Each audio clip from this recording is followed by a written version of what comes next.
Boa noite. Eu sou a Dani e eu leio histórias para você relaxar. Hoje você vai ouvir o episódio 6 da série O Alienista, adaptação livre da obra de Machado de Assis, disponível em domínio público. Não esqueça de conferir também os episódios anteriores, que estão disponíveis no canal, para não perder nenhum detalhe da rebelião maluca de Itaguaí. Se você gosta de histórias assim, segue o podcast agora. Isso me ajuda a continuar trazendo novos episódios aqui no canal.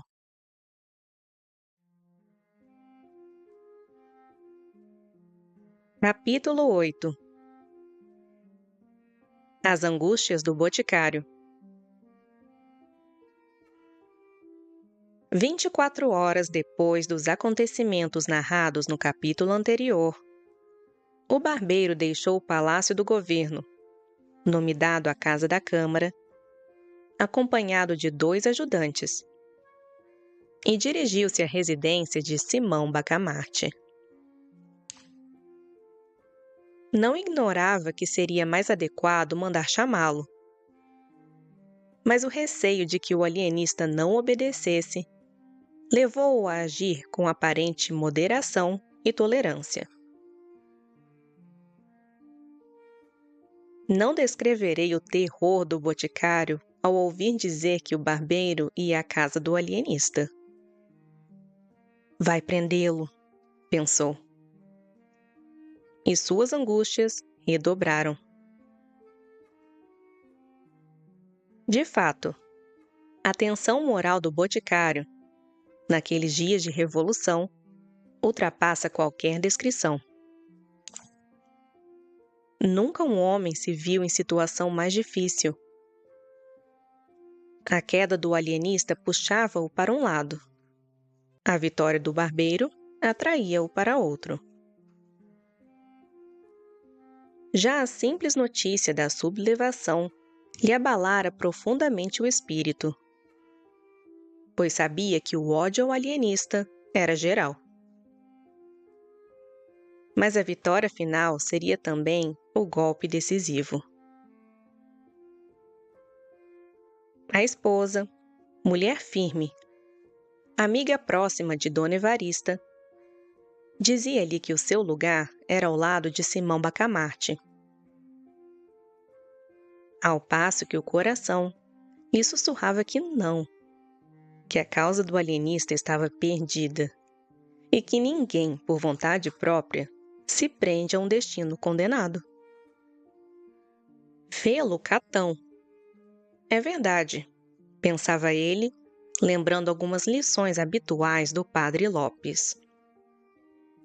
Mas Catão não se unira a uma causa vencida. Ele era a própria causa vencida, a causa da República.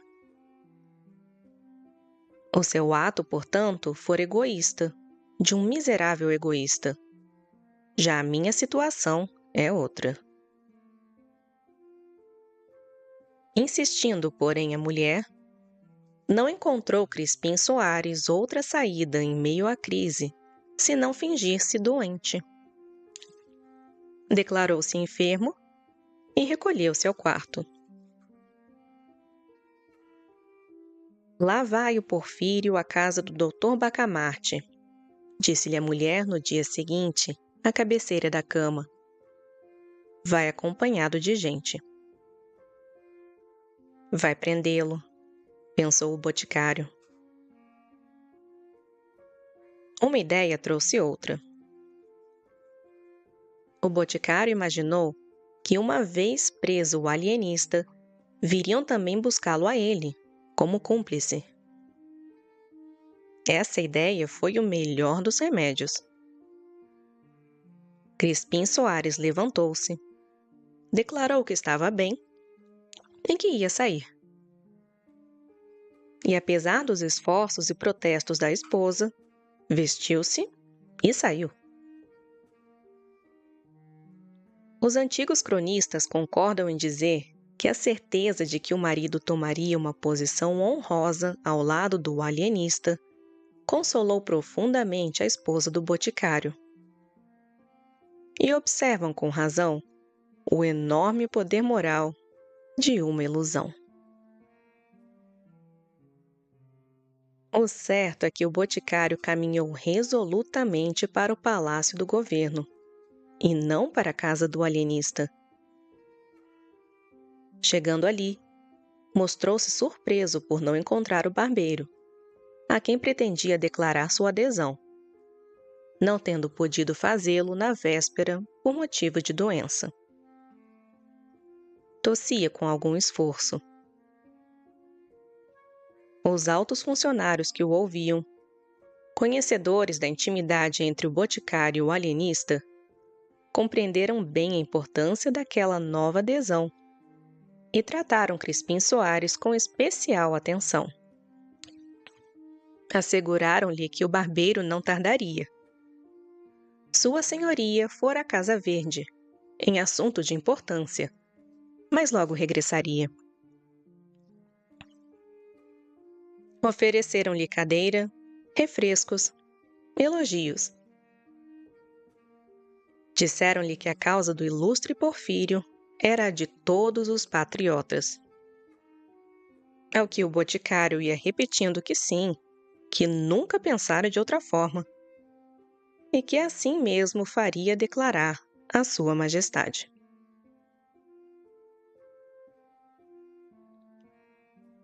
Capítulo 9. 2 lindos casos.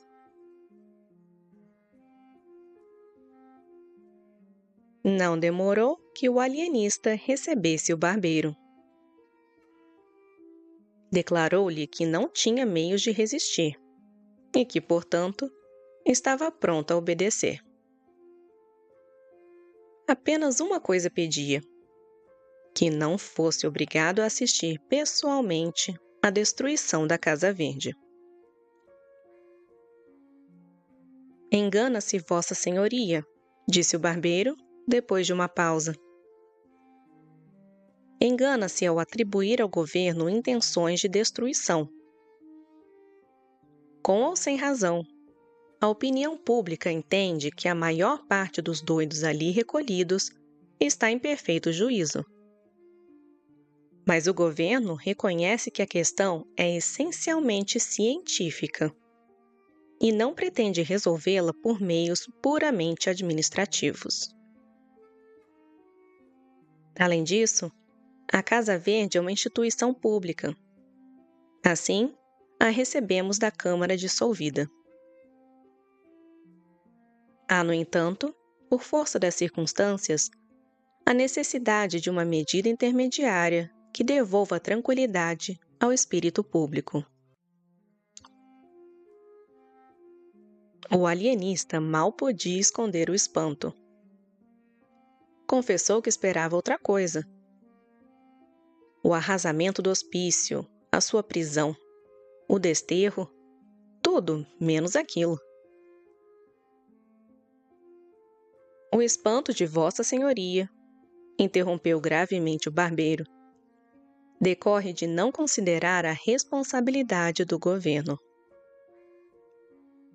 O povo, tomado de uma piedade que nesse caso se converte em justa indignação, pode exigir certos atos.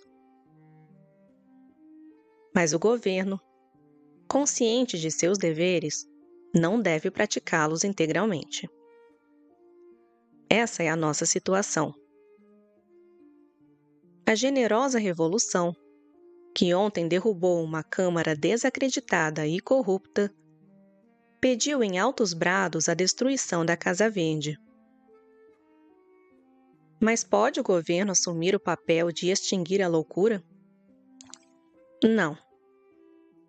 E se não pode eliminá-la, estará ao menos apto a distingui-la? A reconhecê-la? Também não. Isso é matéria da ciência. Logo, em um assunto tão delicado, o governo não pode prescindir do concurso de Vossa Senhoria. O que lhe pede é que, de alguma forma, se dê uma resposta ao povo. Unamo-nos, e o povo saberá obedecer. Uma medida aceitável, se Vossa Senhoria não indicar outra, seria retirar da Casa Verde os enfermos quase curados, bem como os casos leves, de menor gravidade. Assim, sem grande risco, demonstraremos certa tolerância e humanidade. Quantos mortos e feridos houve ontem no conflito? Perguntou Simão Bacamarte, após alguns minutos. O barbeiro se surpreendeu com a pergunta, mas respondeu prontamente que houve 11 mortos e 25 feridos.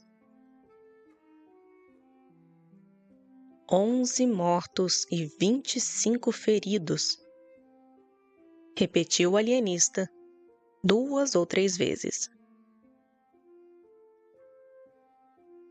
Em seguida, declarou que a proposta não lhe parecia adequada, mas que consideraria alguma alternativa e dentro de poucos dias daria resposta.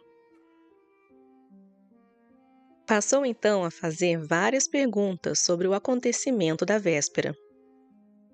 O ataque, a defesa, a adesão dos dragões, a resistência da Câmara, às quais o barbeiro respondeu com riqueza de detalhes, insistindo sobretudo no descrédito em que a Câmara havia caído.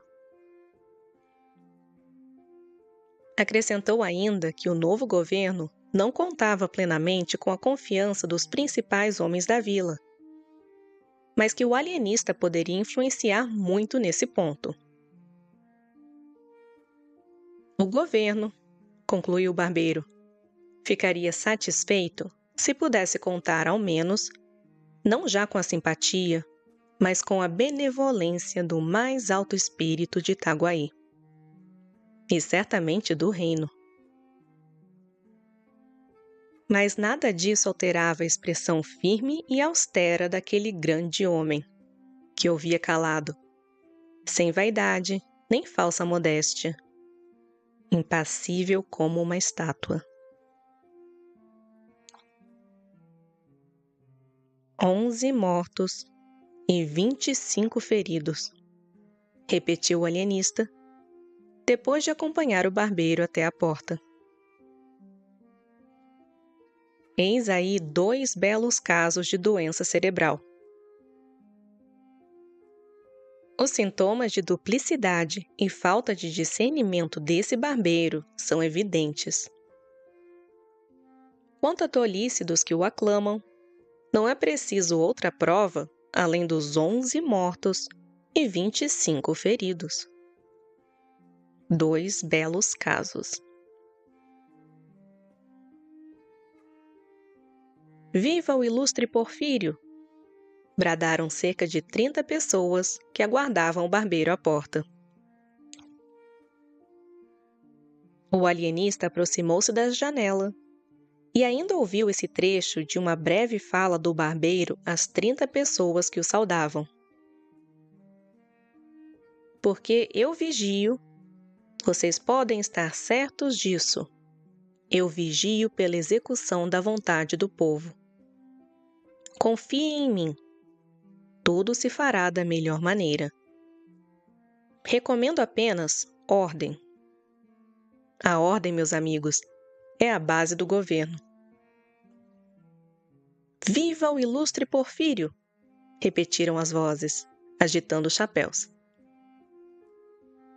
2 belos casos, murmurou o alienista.